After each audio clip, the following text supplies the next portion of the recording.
to address the gathering of the veterans today. Jai Hind.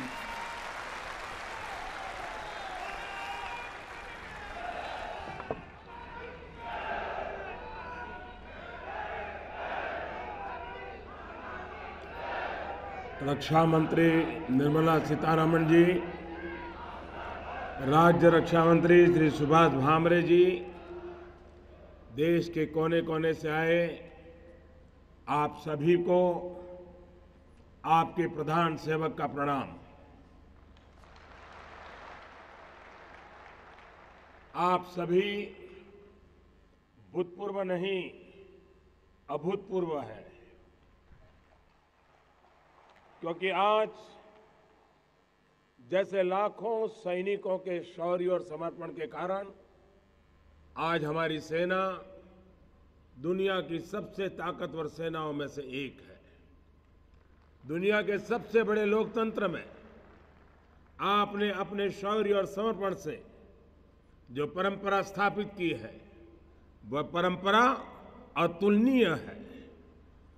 देश पर संकट चाहे दुश्मनों के कारण आया हो या फिर प्रकृति के कारण आया हो, हमारे सैनिक ने हमेशा पहला वार अपने ऊपर लिया है। चुनौती को सबसे पहले कबूल किया है और उसका सबसे असरदार जवाब भी दिया है। जब लता दीदी ने यहां पर ए मेरे वतन के लोगों गीत को स्वर दिए थे, तो देश के करोड़ों लोगों की आंखें नम हो गई थी। साथियों, इस ऐतिहासिक स्थान पर मैं पुलवामा में शहीद हुए वीर सपूतों की रक्षा में सर्वस्व न्योछावर करने वाले हर बलिदानी को नमन करता हूं। मैं राष्ट्र के सभी मोर्चों पर मुश्किल परिस्थितियों में डटे हर वीर वीरांगना को आज इस अवसर पर नमन करता हूं। साथियों, नया हिंदुस्तान, नया भारत आज नई रीति और नई नीति से आगे बढ़ रहा है। मजबूती के साथ विश्व पटल पर अपनी भूमिका तय कर रहा है, तो उसमें एक बहुत बड़ा योगदान आपके शौर्य, अनुशासन और समर्पण का है। आज मुझे बहुत संतोष है कि थोड़ी देर बाद आपका और देश का दशकों लंबा इंतजार खत्म होने वाला है। आजादी के 7 दशक बाद मां भारती के लिए बलिदान देने वालों की याद में निर्मित राष्ट्रीय समर स्मारक उन्हें समर्पित किया जाने वाला है।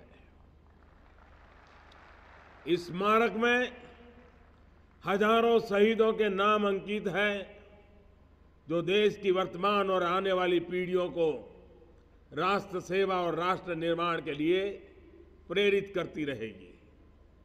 साथियों, राष्ट्रीय समर स्मारक की मांग कई दशक से निरंतर हो रही थी। बीते दशकों में 1-2 बार प्रयास हुए, लेकिन कुछ ठोस नहीं हो पाया। आपके आशीर्वाद से साल 2014 में हमने राष्ट्रीय समर स्मारक बनाने के लिए प्रक्रिया शुरू की और आज तय समय से पहले इसका लोकार्पण भी होने वाला है।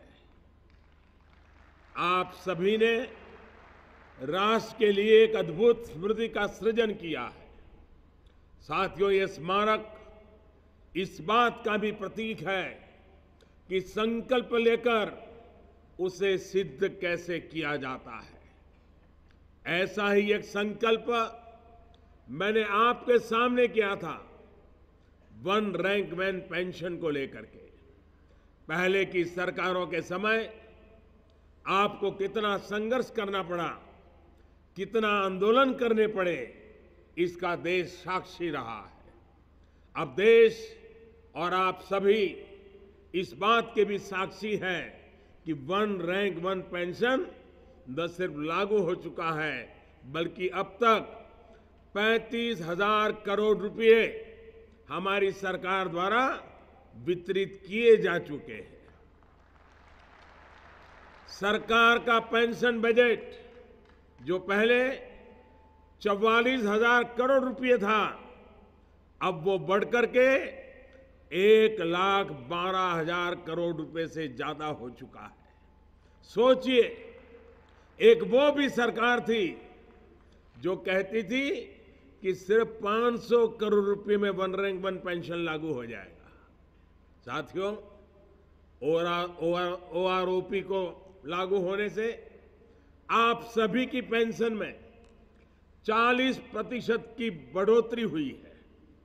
इतना ही नहीं, मौजूदा सैनिकों की सैलरी में भी 2014 की तुलना में करीब 55% की वृद्धि हुई है।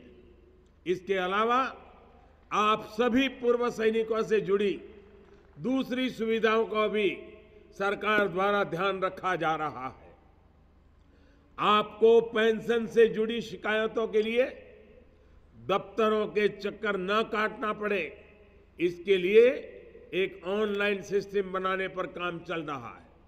इसी प्रकार हमारी सरकार ने ये प्रावधान किया है कि जो सैनिक लाइन ऑफ कंट्रोल या अंतर्राष्ट्रीय सीमा पर दुश्मनों से लोहा लेने के लिए तैनात रहते हैं, उनको अगर हादसे से, बाढ़ या तूफान या भूस्खलन जैसी अनेक प्राकृतिक आपदाओं में अगर चोट लगती है या शहादत मिलती है, तो वह सैनिक या उनका परिवार भी पेंशन का हकदार होगा। बहुत लंबे समय से आपकी मांग थी कि आपके लिए सुपर स्पेशलिटी अस्पताल बनाए जाएं।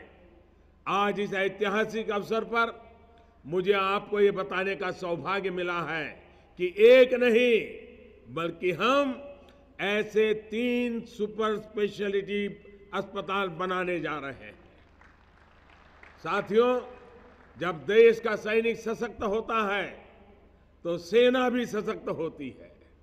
देश की सेना का मनोबल देश की सुरक्षा तय करता है और इसलिए हमारे सभी प्रयासों में हमारी सोच और हमारे अप्रोच का केंद्र बिंदु है हमारे सैनिक, हमारे फौजी भाई। इसी सोच और अप्रोच के कारण पहली बार 57,000 से अधिक नॉन कॉम्बेटेंट पदों को कॉम्बेटेंट पदों में बदला गया है। इसी सोच के कारण सैनिक की क्षमता बढ़ाने के लिए उन पर डेयरी फार्म जैसे कार्यों के बोझ को भी हटाया जा रहा है। और इसी सोच के कारण जब भी army day, navy day, air force day आदि मनाए जाते हैं तो उस कार्यक्रम का एक अभिन्न अंग होता है हमारे सैनिकों द्वारा किए गए इनोवेशंस का प्रोत्साहन।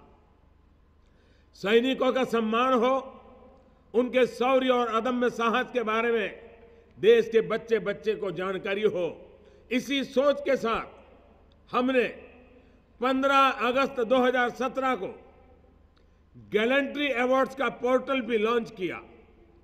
देश की सुरक्षा में समाज के सभी वर्गों की भागीदारी आवश्यक है और स्वाभाविक रूप से होनी भी चाहिए।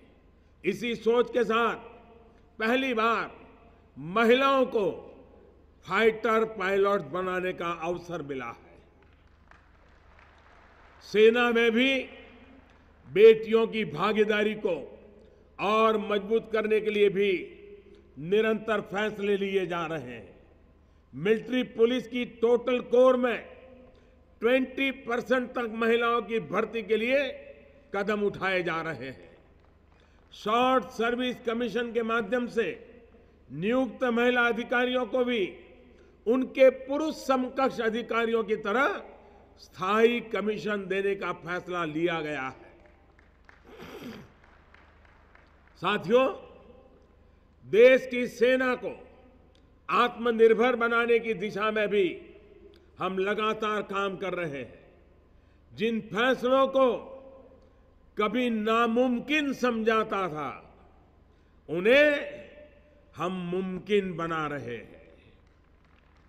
हमने रक्षा उत्पादन के पूरे इकोसिस्टम में बदलाव की शुरुआत की है। लाइसेंसिंग प्रक्रिया से एक्सपोर्ट की प्रक्रिया तक हम पूरे सिस्टम में पारदर्शिता और लेवल प्लेइंग फील्ड ला रहे हैं। रक्षा क्षेत्र में विदेशी निवेश को प्रोत्साहन देने के लिए भी हमने कदम उठाए हैं। अब 49% तक एफडीआई ऑटोमेटिक रूट से किया जा सकता है और कुछ क्षेत्रों में 100% एफडीआई का भी प्रावधान किया गया है। डिफेंस प्रोक्योरमेंट प्रोसीजर यानी रक्षा सामानों की खरीद में भी हमने बड़े बदलाव किए हैं। इसमें मेक इन इंडिया को प्रोत्साहन दिया जा रहा है। आपको जानकर आश्चर्य होगा कि हमारी प्राइवेट सेक्टर, जिसे रक्षा उत्पादन में एंट्री करने में भी हिचकिचाहट होती थी, 2014 के मुकाबले अब 3 गुना ज्यादा निजी कंपनियां डिफेंस सेक्टर के प्रोडक्ट्स बना रही है। हम डिफेंस प्रोक्योरमेंट प्रक्रिया को निश्चित समय में पूरा करने के लिए भी प्रयासरत है। इसके लिए रक्षा मंत्रालय और सर्विस हेडक्वार्टर्स की फाइनेंशियल पावर्स, उनके वित्तीय अधिकार में बढ़ोतरी भी की गई है। और यह पहली बार हुआ है कि हमारे ऑर्डिनेंस फैक्ट्री बोर्ड के आयुध कारखानों को 250 से अधिक नॉन कोर आइटम के भार से भी हमने मुक्ति दे दी है। अब हमारी सेनाएं बिना किसी एनओसी यानी नो ऑब्जेक्शन सर्टिफिकेट के इन आइटम्स को निजी क्षेत्र से खरीद सकती है। साथियों, भारतीय सेना की शक्ति को आज वैश्विक पटल पर सम्मान भी दिया जा रहा है। एक ऐसी सेना जो शांति की स्थापना के लिए हथियार उठाती है। भारत वो देश है जिसने संयुक्त राष्ट्र शांति सेना के लगभग 70 में से 50 बड़े मिशनों में अपने 2 लाख से ज्यादा सैनिक भेजे हैं। भारत वो देश है जिसके सबसे ज्यादा सैनिक इन शांति अभियानों में शहीद हुए हैं।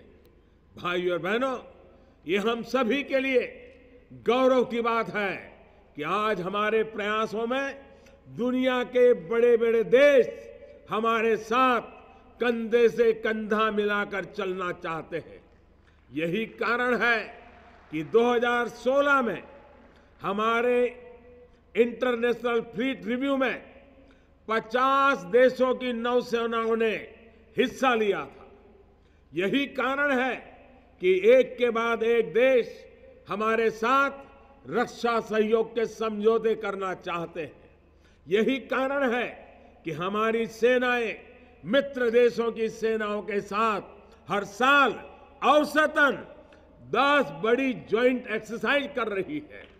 साथियों, हमारे वैश्विक विजन की वजह से ही आज विश्व में भारत की सेनाओं का एक अलग सम्मान है। आज यदि हिंद महासागर से पायरेसी करीब करीब समाप्त हो गई है, तो इसका बहुत बड़ा श्रेय भारतीय सैन्य शक्ति और उसकी अंतर्राष्ट्रीय साझेदारियों को जाता है। हमारी सरकार की इन कोशिशों के बीच आपको पहले क्या हो रहा था, कैसे हो रहा था, इसकी भी जानकारी आवश्यक है। आप में से बहुत से लोग इससे परिचित होंगे लेकिन मैं आज इस अवसर पर देश के सामने फिर कुछ जानकारियां दोहराना चाहता हूं। ये जानकारियां आज की नई पीढ़ी को भी जानना जरूरी है। खुद को भारत का भाग्य विधाता समझने वाले लोगों ने देश के वीर बेटे बेटियों के साथ अन्याय करने के साथ ही सैनिकों और राष्ट्र की सुरक्षा से भी खिलवाड़ करने में कोई कसर नहीं छोड़ी थी। साथियों, साल 2009 में सेना ने 1,86,000 बुलेट प्रूफ जैकेट की मांग की थी। बिना बुलेट प्रूफ जैकेट के हमारा जवान दुश्मनों की सेना की गोलियों और आतंकियों की छापामार कार्रवाई का सामना कर रहा था। अपनी जान की बाजी लगाकर आतंकियों के साथ खतरनाक एनकाउंटर कर रहा था। साथियों, 2009 से लेकर 2014 तक 5 साल बीत गए, लेकिन सेना के लिए बुलेट प्रूफ जैकेट नहीं खरीदी गई। ये हमारी ही सरकार है जिसने बीते 4.5 वर्षों में 2,30,000 से ज्यादा बुलेट प्रूफ जैकेट खरीदे हैं। अब आप बताइए, हमारे जवानों को सुरक्षा कवच से वंचित रखने का पाप किया गया कि नहीं किया गया? ये पाप, ये कलंक किसके माथे पर है? साथियों, जवानों के साथ देश की सुरक्षा के साथ भी ऐसी ही आपराधिक लापरवाही बरती गई है। पहले सरकार चलाने वालों का रवैया सेना को लेकर कैसे रहा, ये मुझसे ज्यादा आप जानते हैं। सेना और देश की सुरक्षा को उन लोगों ने अपनी कमाई का साधन बना लिया था। शायद शहीदों को याद करके उन्हें कुछ मिल नहीं सकता था, इसलिए उन्हें भुलाना ही उन्हें आसान लगा। साथियों, बोफोर्स से लेकर हेलीकॉप्टर तक सारी जांच का एक ही परिवार तक पहुंचना बहुत कुछ कह जाता है।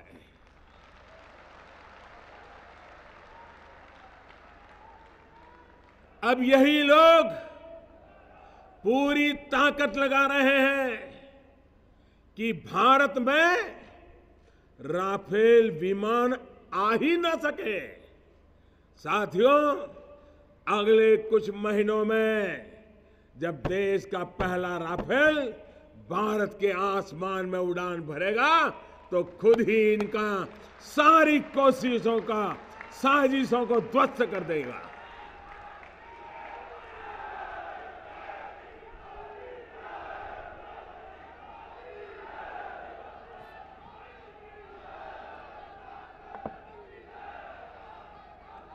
साथियों, देश की सेना को मजबूत करने के लिए हमारी सरकार उसे अत्याधुनिक एयरक्राफ्ट, हेलीकॉप्टर, पनडुब्बियां, जहाज और अन्य हथियार से युक्त कर रही है। राष्ट्रहित को नजरअंदाज करते हुए जो फैसले कई दशकों से रुके हुए थे, उन्हें अब एक के बाद एक प्रायोरिटी के आधार पर लिया जा रहा है। सेना के लिए अत्याधुनिक राइफलों को खरीदने और भारत में बनाने का काम भी हमारी सरकार ने ही शुरू किया है। हाल ही में सरकार ने 72,000 आधुनिक राइफल की खरीदी का ऑर्डर दिया है। साथ ही हमारी सरकार ने 25,000 करोड़ रुपए का एम्यूनिशन यानी गोला बारूद और गोलियां मिशन मोड में खरीदी है। साथियों, सेना को मजबूत करने की बात हो या फिर शहीदों को सम्मान, कुछ लोगों के लिए देश से भी बड़ा अपना परिवार है। परिवार के हित है। आज देश को राष्ट्रीय समर स्मारक मिलने जा रहा है, लेकिन राष्ट्रीय पुलिस मेमोरियल की भी तो यही कहानी थी। इस मेमोरियल को बनाने और राष्ट्र को समर्पित करने का सौभाग्य भी हमारी ही सरकार को मिला। करीब 2.5 दशक पहले इस स्मारक की फाइल चली थी। बीच में अटल जी की सरकार के समय बात आगे बढ़ी, लेकिन उनकी सरकार के जाने के बाद स्थिति फिर से जस की तस हो गई। साथियों, आज देश का हर फौजी, हर नागरिक ये सवाल पूछ रहा है कि आखिर शहीदों के साथ, हमारे नायकों के साथ ये बर्ताव क्यों किया गया। देशवासियों के साथ, शहीदों के परिवारों के साथ, देश के लिए खुद को समर्पित करने वाले महानायकों के साथ इस तरह का अन्याय क्यों किया गया। आखिर वो कौन सी वजह थी जिसकी वजह से किसी का ध्यान शहीदों के लिए स्मारक पर नहीं गया। भाई और बहनों, इंडिया फर्स्ट या फैमिली फर्स्ट,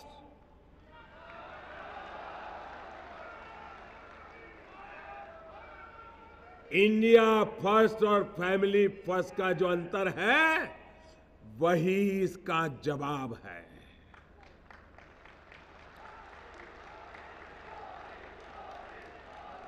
स्कूल से लेकर अस्पताल तक, हाईवे से लेकर एयरपोर्ट तक, स्टेडियम से लेकर अवार्ड तक, हम देखते आ रहे थे हर जगह एक ही परिवार का नाम जुड़ा रहता था।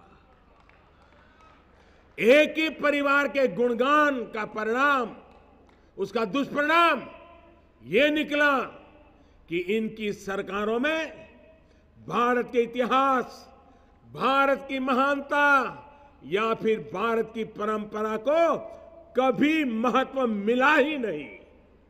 इसलिए सरकार में आने के बाद हम स्थिति को बदलने में हर तरह से जुटे गए। आज सरदार पटेल हो या बाबा साहब आंबेडकर हो या फिर नेताजी सुभाष चंद्र बोस हो, हमारे राष्ट्र पुरुषों को राष्ट्र के गौरव के साथ, न्यू इंडिया की आत्मा, उसकी पहचान के साथ जोड़ा गया है। साथियों, मेरा यह भी स्पष्ट मानना है और ये मैं दिल से बताता हूं, मेरा स्पष्ट मानना है कि मोदी महत्वपूर्ण नहीं है, बल्कि इस देश की सभ्यता, संस्कृति और इतिहास सबसे ऊपर है।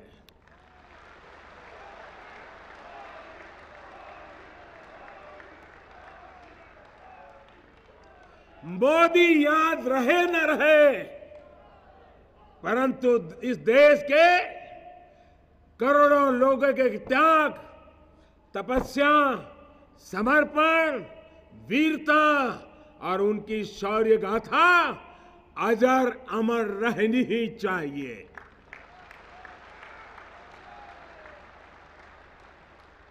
साथियों, पूर्व सैनिकों और शहीदों के परिवारों का जीवन आसान बनाने के लिए अनेक कदम बीते 4.5 वर्ष में उठाए हैं।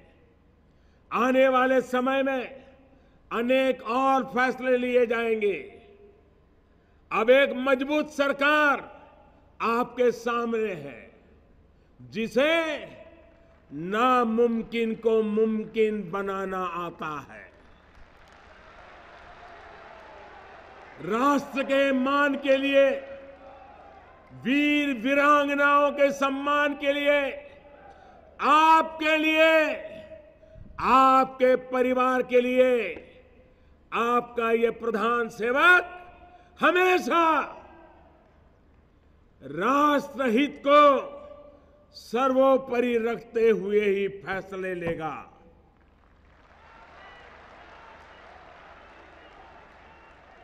देश की सुरक्षा, देश की प्रगति, देश का विकास, मेरे लिए ये लक्ष्य इतने पवित्र है कि मैं हर मुश्किल, हर साजिश, मेरी राह में आए हर रोड़े से लड़ने के लिए तैयार हूं। एक बार फिर राष्ट्रीय समर स्मारक के लिए देश के हर सैनिक, शहीदों के परिवार और सभी देशवासियों को बहुत बहुत बधाई देता हूं। और मैं देश के लिए जीवन लगा देने वाले, जिंदगी खपा देने वाले, जिए भी तो देश के लिए, मरे तो भी देश के लिए, जिए तो भी तिरंगे के लिए, मरे तो भी तिरंगा ओढ़ करके, ऐसे हर किसी को मैं आज नमन करता हूं, प्रणाम करता हूं और मेरी बात को समाप्त करते हुए आपसे आह्वान करता हूं, आइए मेरे साथ बोलिए, भारत माता की, भारत माता की, भारत माता की, वंदे वंदे वंदे वंदे वंदे वंदे।